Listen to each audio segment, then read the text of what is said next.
Top quality और consistent performance के लिए सिर्फ सिल्वर पंप नाम याद रखना। આપ જોઈ રહ્યા છો TV9, હું છું હાર્દિક મોદી। સમાચારોની શરૂઆત કરીશું જ્યાં ઈરાનના બંદર પર જોરદાર બ્લાસ્ટની ઘટના બની છે। આ સમાચાર સામે આવ્યા જ્યાં ઈરાનના રાજાઈ બંદરની આ ઘટના છે અને જોરદાર બ્લાસ્ટની ઘટના અહીં જોવા મળી છે। મિસાઇલ ફ્યુલ ભરેલા કાર્ગો જહાજ MV જેરાનમાં વિસ્ફોટ થયો છે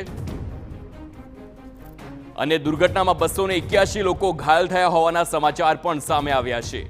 તો મિસાઇલ ફ્યુલ ભરેલા કાર્ગો જહાજ MV જેરાનમાં વિસ્ફોટ થયો। દુર્ઘટનામાં 312 લોકો ઘાયલ થયા છે। વિસ્ફોટથી આસપાસની બિલ્ડિંગોને નુકસાન પહોંચ્યું। કાર્ગો જહાજ સુરક્ષા વગર શાંઘાઈથી નીકળ્યાનો દાવો છે। 30 માર્ચે સોડિયમ પેરાક્લોટના 24 કન્ટેનર લઈને આ જહાજ પહોંચ્યું હતું અને હવે દુર્ઘટનાના સમાચાર આવ્યા। 312 લોકો ઘાયલ થયા છે તે સમાચાર સામે આવ્યા છે। આખરે જ્યારે ઈરાનના અબ્બાસ શહેરના રાજાઈ બંદર પર આ ભયાનક દુર્ઘટના સર્જાઈ છે, આપને જણાવી દઈએ મિસાઇલ ફ્યુલ ભરેલા કાર્ગો જહાજ MV જેરાનમાં વિસ્ફોટ થયો।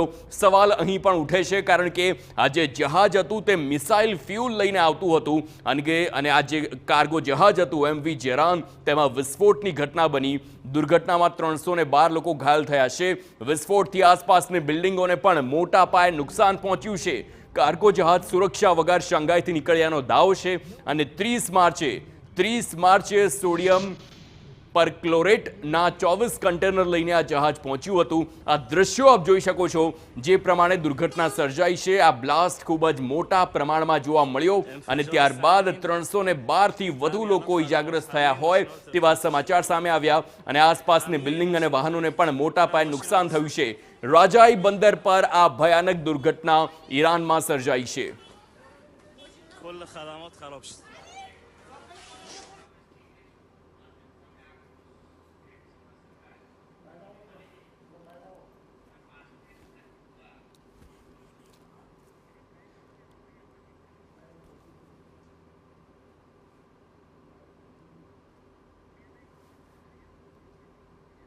તો જે પ્રમાણે આ દુર્ઘટના સર્જાઈ છે ઈરાનમાં આ બ્લાસ્ટની ઘટના જેના દ્રશ્યો દૂર સુધીથી જોવા મળ્યા છે અને આ જે જહાજ હતું તે મિસાઇલ ફ્યુલ લઈને જઈ રહ્યું હતું અને તે દરમિયાન જ આ બ્લાસ્ટની ઘટના બની। આ બ્લાસ્ટની ઘટના બાદ 300થી વધુ લોકો ઇજાગ્રસ્ત થયા છે।